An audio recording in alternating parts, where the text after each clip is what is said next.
Pablo, creo que llegamos. Bueno, yo creo que es aquí adentro.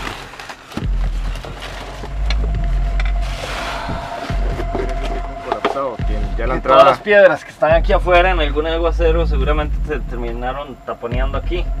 Parece que todavía hay paso. Ahora. Ya, soltalo. No botes piedras, ¿verdad? Se nos viene toda esta mierda encima, Pablo.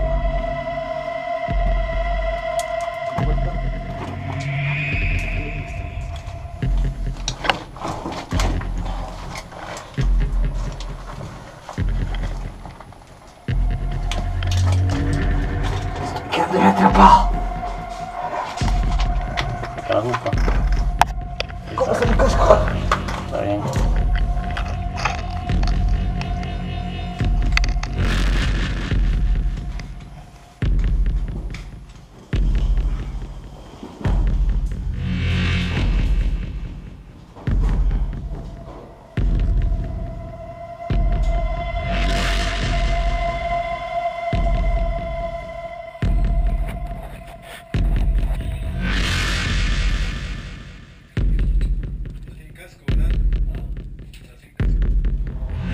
Estamos sobre el lago Laxa.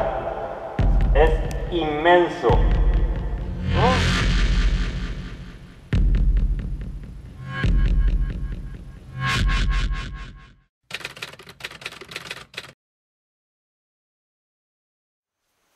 La primera vez que escuché hablar del lago Laxa fue en un informe del grupo espeleológico Antros. La caverna se encuentra en las montañas cercanas a Ciudad Neily, en la zona sur de Costa Rica, en un sector conocido como Fila de Cal. Apenas yo leí sobre este lago subterráneo, me trajo inmediatamente a mente las imágenes de los libros de Julio Verne que leía de niño. E inmediatamente supe que quería filmarlo. Quería filmarlo para que las personas que nunca irían a un lugar así pudieran verlo y apreciarlo. Y bueno, pues esa fue la génesis o la semilla que motivó este proyecto. Las primeras exploraciones en cavernas en la zona sur de Costa Rica las realizó la AEC, la Asociación Espeleológica Costarricense. Ellos dieron los primeros pasos, exploraron la caverna Corredores, que hoy día es bastante popular. Y luego, a finales de esa misma década, llegaron norteamericanos de la NSS, que es la Sociedad Espeleológica Norteamericana, y ellos, en colaboración con Carlos Goicoechea, Fernando Tristán y otros espeleólogos de la AEC, procedieron ya a una exploración, ubicación y topografía de muchísimas cavernas en ese sector. Planear un viaje como este es bastante difícil. Se inicia generalmente estudiando la topografía del lugar, sea en superficie, para determinar cómo llegar a la caverna, cuáles son los mejores puntos de acceso por la selva, y también la topografía, ya que en este caso la tenemos, de la caverna por dentro, y ir planeando para cuáles retos uno se va a enfrentar. En este caso, por ejemplo, la caverna tiene algunas secciones verticales, las cuales hay que realizar con equipo. Ese equipo es muy caro, hay que comprarlo primero que todo, y luego hay que aprender a usar el equipo. Hay que prepararse de antemano, estudiar las técnicas necesarias para poder llegar a la caverna, ingresar a ella y salir de ella sin que ocurra ningún accidente.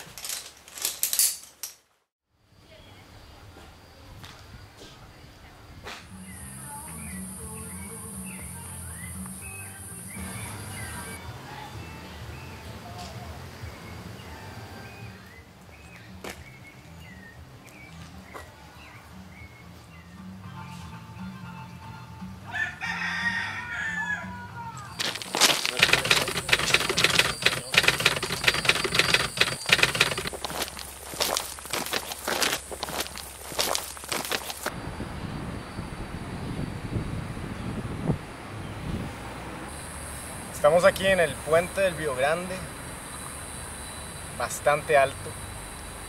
No le he visto el fondo todavía. Bueno, vinimos aquí porque es como la última práctica que vamos a hacer para antes de meternos a una caverna con cuerdas. Esta es la culminación del entrenamiento. No me gustaron las vigas que están como carcomidas, como podridas. Pero bueno, creo que por lo menos nosotros tratamos de siempre mantener la seguridad de primero.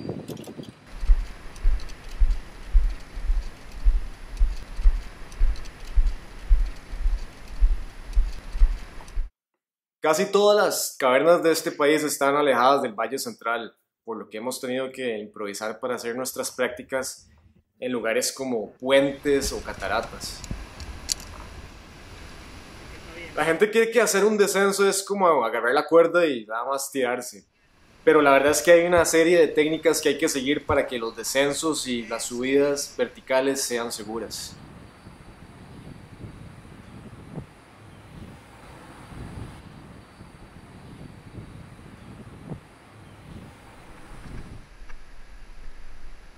Decidimos escoger este puente por su altura.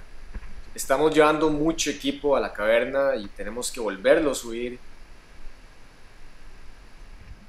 Por ejemplo, tenemos que llevar no solamente las cuerdas, mosquetones y todo el equipo vertical, también hay que llevar luces, cámaras, baterías, trípodes, en fin, muchas cosas que pesan mucho y al final de muchas horas es bastante cansado.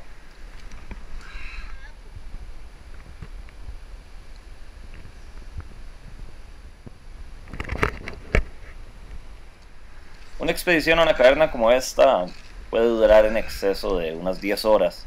Entonces, tener una condición física aceptable es importante. Cuando uno está cansado, el cerebro no le funciona al 100%. Y es importante tener la mente clara para poder aplicar las técnicas verticales como debe ser en plena seguridad.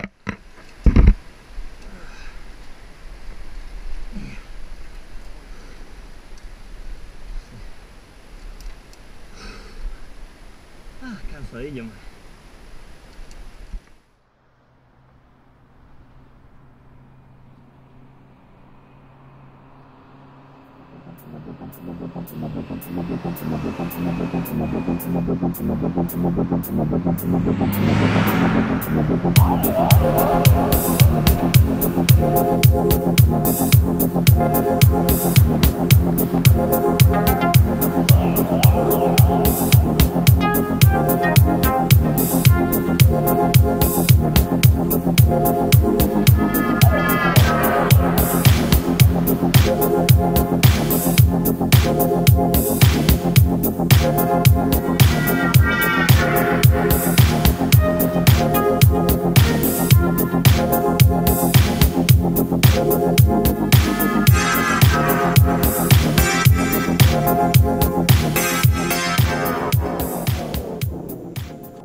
Empezar temprano en la mañana es sumamente importante.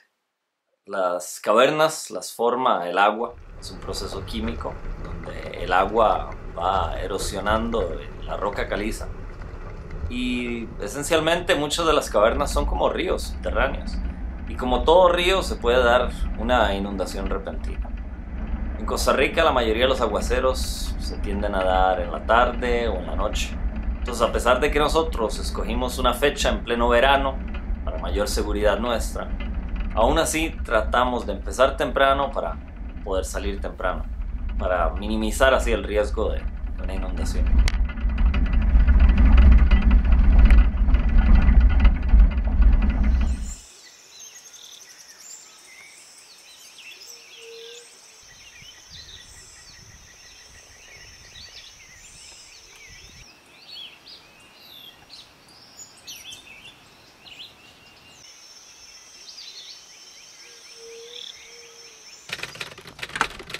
Bueno, andamos mucho equipo para llevárnoslo todo en un viaje, yo creo. Pero ahí vamos a ver.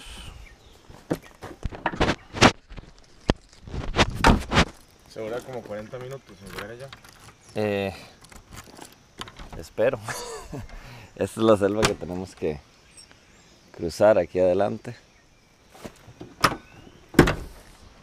Pero bueno, alistemos las cosas.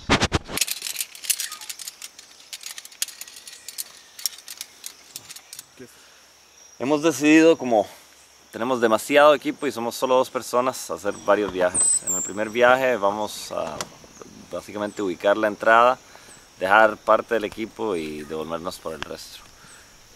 La distancia en línea de aire son solo como 500 metros, pero en una jungla así de tupida es mucho. El terreno es muy difícil. Hay que tener mucho cuidado donde se pone el pie, porque toda la jungla está infestada de terciopelos, entonces quisiéramos tratar de evitar una mordedura de serpiente. Y lo otro es que el terreno es muy quebrado y estamos sobre una falla donde se formaron muchísimas cavernas, casi todas en forma vertical. Es muy fácil poner el pie en el lugar equivocado y caerse en un hueco.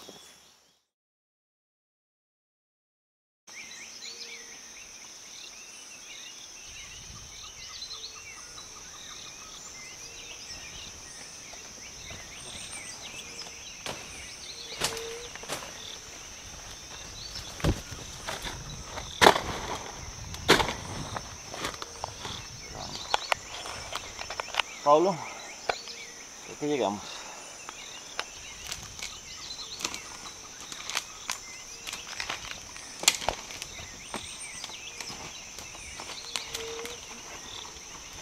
Hueco por debajo. Y por ver si le...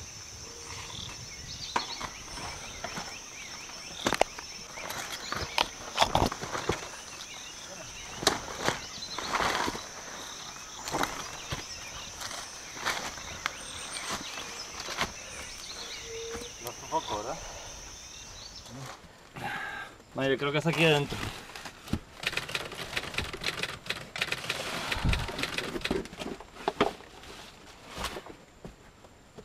Sí, creo que no es en este hueco, pero ha cambiado mucho la entrada.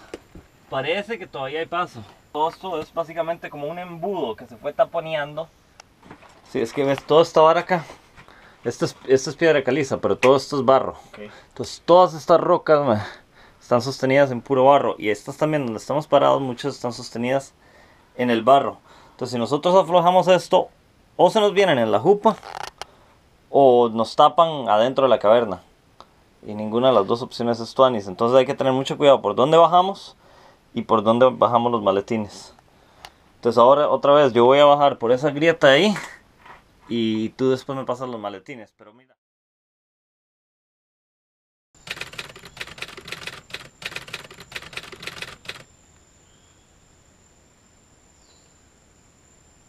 Duramos casi 2 horas en terminar de traer todo el equipo. Fue bastante cansado y el haber encontrado la boca de la caverna realmente nos subió el ánimo. Y ya con todo ahí estábamos listos para entrar.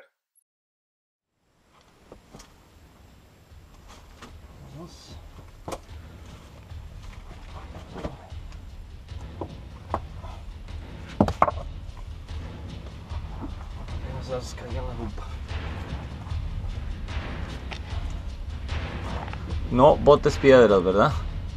Se nos viene toda esta mierda encima, Pedro. Los primeros 10 metros de la caverna es en un colapso. Imagínense, un embudo por estar relleno de piedras y se tiene que pasar sin que ninguna de esas piedras se afloje.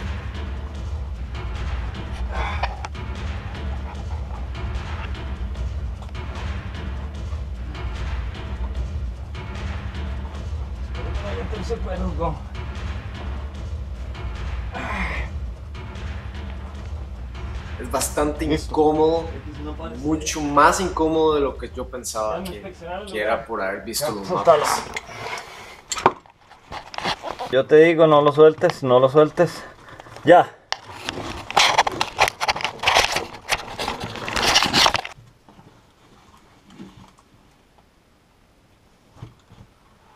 Los espacios eran súper estrechos, las rocas resbalosas, cortantes. Falta. Está bien. no es un terreno nada estable y es un terreno muy peligroso. Ok,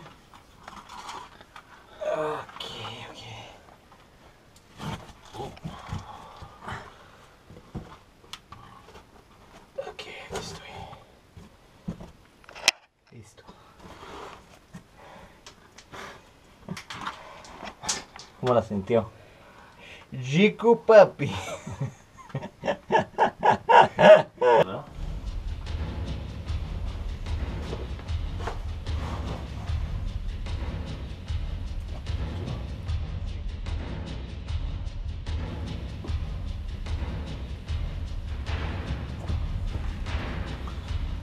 Esto no creo que se vaya a mover. Eso no creo, es algo que yo nunca tomo como... De ahí. La otra opción es devolvérselo.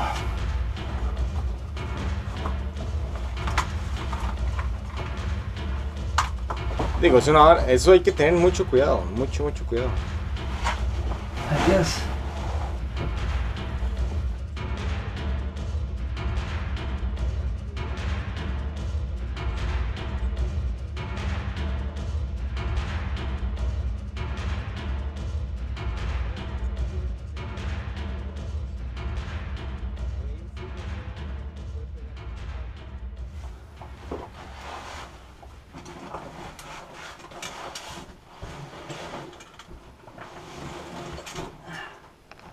Ya llegamos a nuestro primer obstáculo.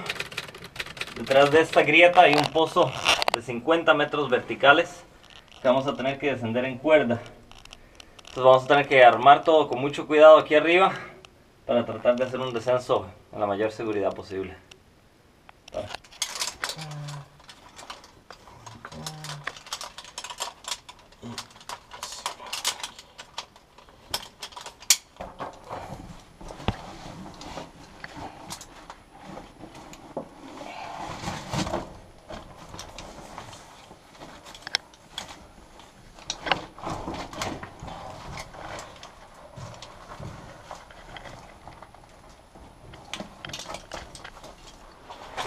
Quédate atrapado.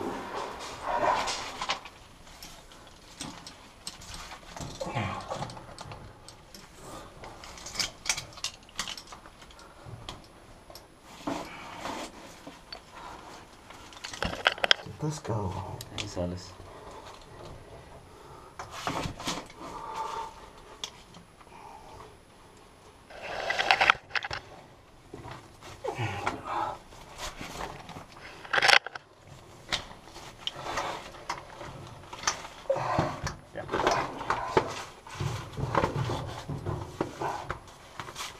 Ya casi.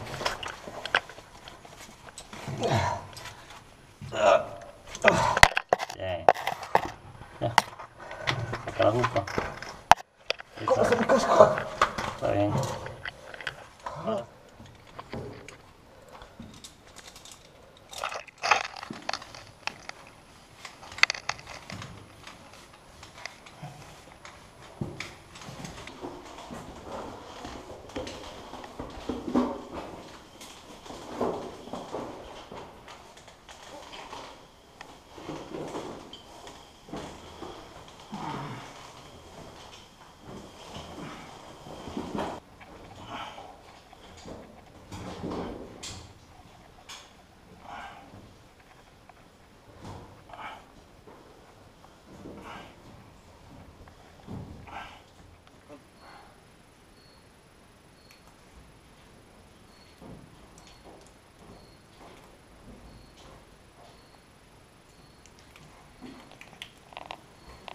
La parte baja de la caverna ya es de salas más amplias y hay una gran variedad de pasajes y formaciones muy bellas.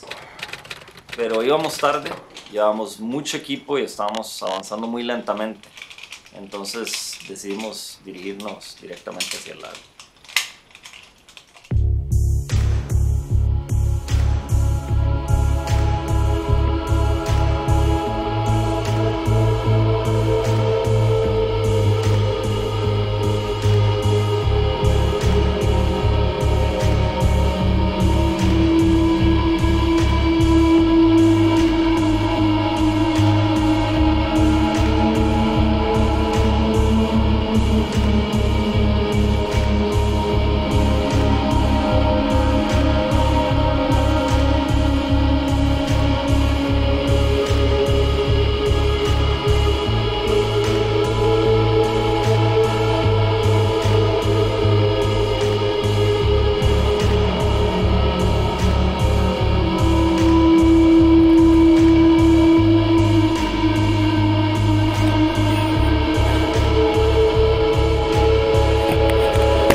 Estamos sobre el lago Laxa.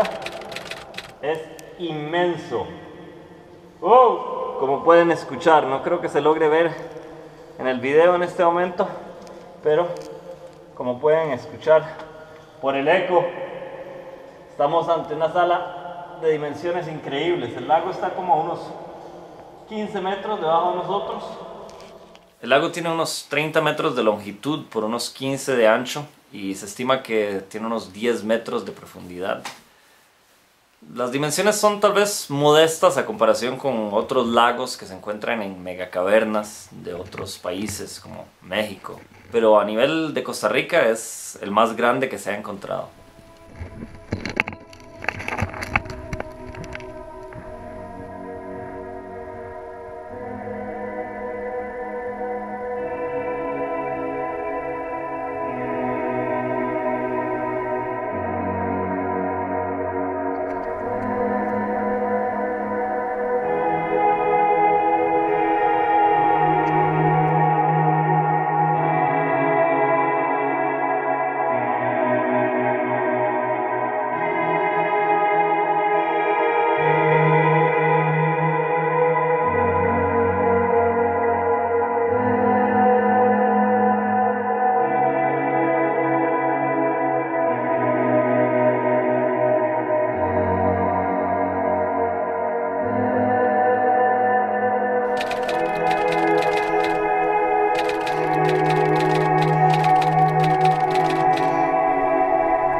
En el lago vive una especie de pez, Ramdia guatemalensis. No es un troglobio, no es una especie única de este lago, ya que aún en los aguaceros entran peces nuevos de afuera y el material genético se sigue intercambiando.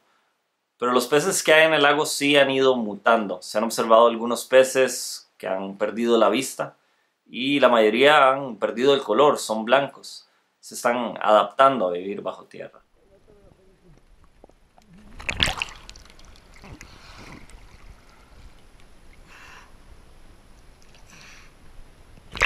La sensación de estar en el lago es realmente mágica.